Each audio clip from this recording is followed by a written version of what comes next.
Willkommen zur nächsten Ausgabe Kommentare der Woche. Schön, dass du wieder reinschaltest. Hier ist dein Markus aus Dubai. Dementsprechend sieht mein Setup so ein bisschen provisorisch aktuell aus, aber das tut nichts zur Sache. Es geht um den Inhalt. Ich werde im Laufe der nächsten Wochen auch hier Kommentare gezielt raussuchen, die unter der Woche stattfinden, aufgrund von Reaktionen auf gewisse Videos. Und darauf werde ich dann auf gewisse Kommentare eingehen und meinen Senf dazu geben. Wir haben damals angefangen in der Türkei und das Format kommt gut an und da freue ich mich natürlich, wenn du auch deinen Kommentar im Laufe der Zeit mal da lässt und vielleicht ist der dabei, den ich rauspicken werde und gezielt darauf eingehen werde. Wollen wir keine Zeit verlieren, starten wir rein mit dem ersten Kommentar und zwar von Fallon Hahago. Hallo, Dubai-Videos werde ich nicht angucken.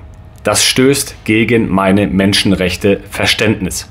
Bin nicht dabei. Das ist nicht zu glauben. Was für ein Land ihr ausgesucht habt. Viel Spaß. Danke für deinen Kommentar. Letztendlich ganz kurz vorab für diejenigen, die mir jetzt noch nicht lange folgen. Ich bin seit wenigen Tagen, das ist überhaupt nicht nennenswert, hier jetzt in Dubai und verschaffe mir einen intensiven Einblick und intensive Eindrücke will ich für mich persönlich erstmal sammeln. Wir haben nicht diesen Fehler gemacht wie damals, dass die gesamte Familie in ein Land direkt gezogen ist, nach Paraguay in dem Fall, wir alles aufgelöst haben und allesamt nach Paraguay gehen und nach wenigen Monaten oder teilweise Mandana nach wenigen Wochen schon festgestellt haben, dass es dort keine Zukunft gibt. Was es für Gründe noch gab, kannst du dir gerne in den anderen Playlists dich mal umschauen oder schreib's in die Kommentare, was du für Fragen dazu hast. Und wir sind jetzt nicht alle gesamt hierher gekommen, sondern ich alleine. Und ich alleine werde mir einen Überblick verschaffen. Und wenn das für mich stimmig ist und wenn natürlich auch alles da drum herum passt, dann wird meine Familie urlaubstechnisch auch erstmal hierher kommen. Und dann werden wir gemeinsam entscheiden, wo wir hingehen. Ob wir in der Türkei bleiben, wie die letzten Jahre, ob wir vielleicht sogar zurückgehen nach Deutschland, oder ob wir vielleicht sogar für ein paar Jahre zumindest mal nach Dubai gehen. Und dementsprechend verpasst du, denke ich, einiges. Und meiner Meinung nach ist es natürlich auch sehr schade, wenn Menschen nur aufgrund von einer Sache irgendjemanden folgen. Ja, aber das hat die Gesundheitskrise ja auch gezeigt, dass wenn man dagegen war, dann hat man viele Aufrufe bekommen und viel Zuspruch. Aber wenn man dann jetzt zum Beispiel nach Dubai geht oder in die Türkei, dann ist man gleich ein Landesverräter. Also, ihr seht ja, in was für einer Welt wir leben. Der liebe Mert schreibt, Dubai, viel Beton, viel Sand und viel warm. Ohne Klimaanlage kannst du nicht bleiben. Sogar eine Stunde im Wagen oder Wohnung, egal Tag und Nacht, auch egal. Absolut, definitiv. Der Sommer in Dubai wird brutal heiß. Für mich persönlich wird es wahrscheinlich 4 bis 5 Monate, vielleicht sogar 6 Monate im Jahr zu heiß sein. Aber jetzt aktuell, wir haben jetzt Anfang November, ich sitze hier ohne Klimaanlage in meinem Zimmer, ganz entspannt. Und ihr habt vielleicht die letzten Videos auch schon verfolgt, wie ich tagsüber draußen auch rumgelaufen bin, sogar mit langer Hose. Aber man macht natürlich in der prallen Sommerhitze keine Spaziergänge. Das ist ja ganz klar. Und dann noch was in Bezug auf diesen Kommentar. Jeder, der schon mal in der Türkei Urlaub gemacht hat, in der Hochsaison, der wird auch immer Klimaanlage laufen lassen. Und im Auto, ganz klar, wirst du auch nicht lange bleiben, weil es einfach zu heiß ist, wenn du deine Klimaanlage dann vom Auto aus machst. Und dementsprechend sowas, ich weiß, es wird brutal heiß, aber sowas schreckt mich mittlerweile nicht ab, weil ich weiß, wie ich mich dann zu verhalten habe. Und dass natürlich viel Beton ist und viel Sand, ist logisch, weil natürlich was? Das hier, wo wir sind, ist Wüstengebiet. Aber sie haben es geschafft, in den letzten Jahrzehnten wirklich krass viel zu bauen. Und es ist eine riesen Millionenstadt, eine riesen Metropole entstanden, die noch bis 2040 ungefähr sich verdoppeln soll. Und dementsprechend braucht man auch Platz für Wohnraum. Und dementsprechend wird viel gebaut. Hamburg, Berlin, Hongkong, New York, das sind alles künstliche Städte, könnte man sagen. Oder Städte mit Beton, völlig normal. Aber wenn man selber in Deutschland lebt, in Hamburg, in München, in Düsseldorf oder sonst wo in einem kleineren Dörfchen, ja, dann ist das immer völlig normal. Aber immer mit dem Finger auf anderes zeigen, was man höchstwahrscheinlich noch nicht mal selbst gesehen hat. Ein weiterer Kommentar von Sami, Hamburg. Warum gibt es denn dort dann so viel Leerstand und ist doch nur eine Frage der Zeit, bis der Staat Airbnb verbietet, wenn sich keiner mehr die Mieten leisten kann? Oder verstehe ich da was falsch? Ich denke, du verstehst da was falsch, lieber Samir. Ganz klar, es wird sehr viel gebaut und es gibt Gebiete, wo noch mehr gebaut wird, als eigentlich aktuell natürlich Menschen hinziehen. Aber im Laufe der Zeit, und das ist ja das, was ich gerade in dem letzten Kommentar erwähnt habe, die haben eine Vision und die Stadt soll sich bis 2040 verdoppeln.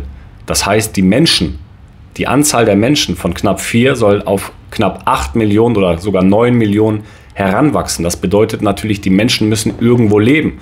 Und deswegen muss man ja auch irgendwann mal anfangen, Häuser zu bauen, die dann bewohnt werden können.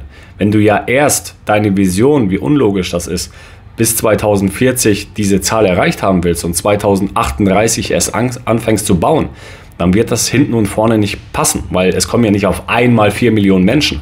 Das ist ja ein Wachstum, der ja stetig ist. Und dementsprechend kann es dann mal sein, natürlich, dass in dem einen Gebäude mehr Leerstand ist, in dem anderen aber dafür auch gar keiner oder nur sehr wenig. Und dementsprechend bin ich mir ziemlich sicher, dass der Staat definitiv nicht irgendwie was verbieten wird in Bezug auf Airbnb. Denn das würde natürlich wieder kontraproduktiv sein für Investoren. Es kommen ja gezielt Investoren aus aller Welt hierher, um, wie man schon hören kann, zu investieren. Und wenn der Staat einen den Strich durch die Rechnung macht, wie jetzt zum Beispiel auch in Deutschland, ich persönlich würde keine Immobilie unbedingt in Deutschland aktuell kaufen wollen, weil es auch hier, wie in der Türkei, relativ planungsunsicher ist. Ja? Wobei ich sage, lieber in der Türkei im Ausland Immobilien besitzen als in Deutschland. Viele versuchen aktuell ihre Immobilien in Deutschland zu verkaufen und haben damit wirkliche Probleme. Weil du musst natürlich auch jemanden finden, der das kaufen will. Für deinen Preis. Die liebe Gudrun Schreiber schreibt, natürlich sind die Toiletten sauber. Dafür gibt es ja Arbeitssklaven. Du rätst zu unmoralischen Investitionen nur auf Geldvermehrung aus. Investiere in Zukunftsrelevantes.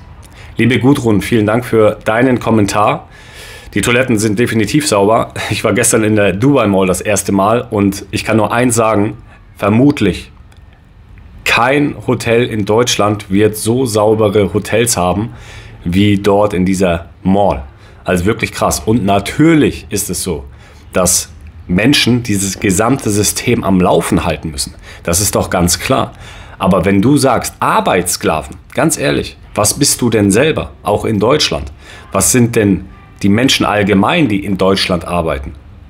Eigentlich sind wir alle Sklaven, weil wir arbeiten ja für irgendjemand sogar. Und du hast immer die freie Wahl. Du kannst ja das ausbilden, du kannst ja das lernen und dann kannst du vielleicht dir eine bessere Qualifikation anschaffen und dementsprechend einen höheren Job mit mehr Geld. Aber so oder so wird man immer ein Sklave des Systems sein, da muss man sich gar nichts vormachen, wir leben alle in diesem System. Die Frage ist ja nur, wie du das Spiel spielst. Und Menschen, die jetzt in Dubai leben, die quasi deine Arbeitssklaven sind, dass die Toiletten sauber gemacht werden. Ganz ehrlich, gibt es das in Deutschland nicht. Wenn du in ein Center gehst, natürlich gibt es dort auch Menschen, Putzfrauen, hat man früher gesagt, ja, dann sind das ja auch Arbeitssklaven. Ja. Jetzt könntest du sagen, ja, aber die verdienen ja mehr als in Dubai. Aber die Leute, die diesen Job hier machen, die verdienen teilweise das 10-fache von dem im Monat, als das, was sie in ihrer eigenen Heimat verdienen. Und natürlich gibt es sicherlich bessere Jobs und auch diese Menschen würden vielleicht einen besseren Job haben wollen. Aber da sind wir wieder bei gewissen Skills, bei gewissen Fähigkeiten, die man natürlich dann auch mitbringen muss.